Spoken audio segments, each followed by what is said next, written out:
pertanyaan atas wawancara hari ini. Langsung saja barangkali pada pokok permasalahan. Silakan. Dalam proses pembelajaran, salah satu metode yang digunakan oleh guru adalah tanya jawab. Namun terkadang jika guru memberikan kesempatan kepada peserta didik untuk bertanya, masih ada peserta didik yang enggan untuk bertanya tentang hal yang kurang dipahami dalam pembelajaran. Hal-hal apa yang menyebabkan peserta didik enggan bertanya saat diberikan kesempatan untuk bertanya? Oh iya. Jadi hal-hal yang menyebabkan murid kita itu enggan bertanya dalam pelaksanaan pembelajaran. Yang pertama mungkin muridnya merasa malu karena ada beban psikologis. Yang kedua, lingkungan kelas yang tidak menyenangkan, itu salah satunya juga. Yang ketiga, mungkin siswa ini tidak tertarik metode pembelajaran yang digunakan.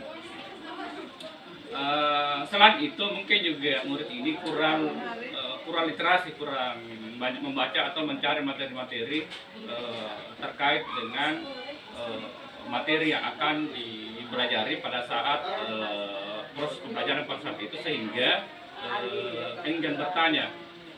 Selain itu mungkin juga merasa takut dihakimi. Misalnya pertanyaannya takut salah atau ada hal-hal lain. Dan yang terakhir mungkin saja siswanya sudah paham, jadi tinggal lagi bertanya. Demikian Pak. Selanjutnya Pak, alternatif solusi apa yang dapat dilakukan oleh guru agar peserta didik mempunyai keinginan untuk bertanya terkait hal-hal yang belum mereka pahami dalam pembelajaran? Iya, supaya anak-anak kita itu tertarik untuk bertanya terkait dengan materi pembelajaran pada saat pelaksanaan pembelajaran. Yang pertama, kita hadirkan dulu suasana yang menyenangkan, jadi tidak ada beban psikologis, bahwa benar-benar siswa sudah siap untuk belajar. Ya. Yang kedua, kita menggunakan metode yang membuat siswa tertarik dalam mengikuti pembelajaran, sehingga tertarik untuk bertanya. Yang ketiga, di awal kita memancing siswa dulu untuk kita membuat pertanyaan pancingan terkait dengan materi, dengan pertanyaan pancingan atau pertanyaan pembuka yang memancing siswa, sehingga siswa terpancing untuk bertanya tentang materi yang akan dipelajari pada saat itu. Yang selanjutnya, gunakanlah metode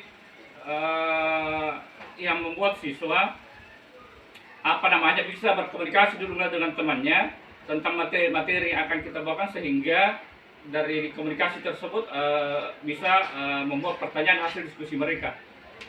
Saya kira demikian Pak. Ya, makasih Pak. Selanjutnya untuk pertanyaan ketiga, dalam proses pembelajaran saat peserta didik mengerjakan tugas yang diberikan oleh guru masih cenderung mengerjakan hanya berdasarkan bahan ajar yang disiapkan oleh guru. Mereka cenderung tidak kreatif dalam menjawab. Misalnya menghubungkan dengan pengalaman yang pernah mereka peroleh. Menurut Bapak, apa yang menyebabkan hal ini bisa terjadi? Iya, yang menyebabkan hal ini bisa terjadi karena guru menghadirkan pelaksanaan pembelajaran yang monoton. Maksudnya pelaksanaan pembelajaran itu atau kegiatan pembelajaran itu nantinya siswa berfokus pada textbook, menjawab proses pelaksanaan pembelajaran atau LKS yang sesuai dengan textbook. Olehnya itu guru perlu menghadirkan pelaksanaan pembelajaran berdasarkan kehidupan nyata, dikaitkan dengan mata pelajaran lain, dikaitkan dengan kegiatan terkini, dikaitkan dengan kehidupan siswa. Olehnya itu di awal pembelajaran perlu menghadirkan suasana sosial emosional. Siswa ditanya dulu bagaimana apa yang terjadi kemarin, bagaimana prosesnya saat ini, sehingga rileks. Dan nanti dalam mengerjakan LK atau yang terkait dengan kegiatan pembelajaran tidak monoton lagi berdasarkan tersebut, tetapi kreatif.